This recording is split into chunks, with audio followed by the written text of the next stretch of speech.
大家好，我係陳美圖，今日咧就想同大家講下《書劍恩仇錄金庸》嘅第一部小說。咁《書劍》嘅主角就係陳家洛啦，品學兼優，文武雙全。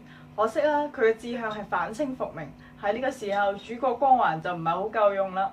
從前呢，就有個靚仔叫陳家洛啦，佢嘅人生目標咧就係反清復明，即係造反啦。突然有一日，佢發現咗清朝皇帝係佢親生阿哥，哇！呢次有父幹就唔使造反咁麻煩啦。於是阿靚仔就同阿哥講：你直接換件衫，話自己係明朝皇帝，咁我自己咪咩都唔使做，就可以反清復明咯。阿哥就梗係唔制啦，我好好地做緊皇帝，做咩要搞場大龍鳳出嚟，一啲着數都冇啫？一個唔小心仲可能連皇位都冇埋添。好彩靚仔手上咧就有個籌碼，佢有個女朋友霍青桐。兩個人曖曖昧昧啊，又未正式一齊咁啦。女朋友個妹咧就叫香香公主，好靚女，仲要香嘅。靚仔同皇帝兩兄弟都好中意。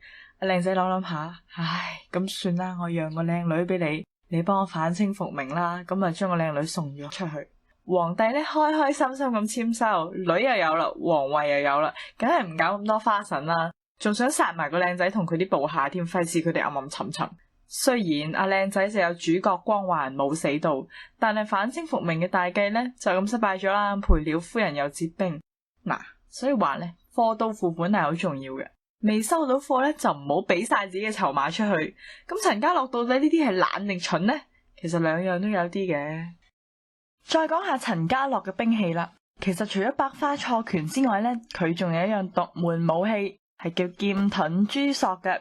一邊咧就係盾牌啦，有9個倒鈎，就用嚟鎖住敵人嘅兵器啦，可攻可受。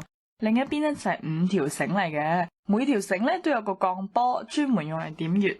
大家可能對呢樣嘢冇乜印象啦，因為電視劇裏面嘅陳家洛咧通常都係用劍嘅。一來邊個武術指導識玩呢啲劍盾珠索啊？更重要嘅原因係唔型啊嘛，男主角用奇門兵器喎，哇，即時 downgrade 晒啦。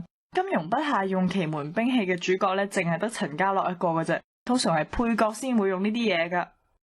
喺書劍裏面有一個角色經常都會俾人忽略咗嘅，就係阿凡提啦。佢係一個騎住毛驢啦，好幽默、好聰明嘅高手。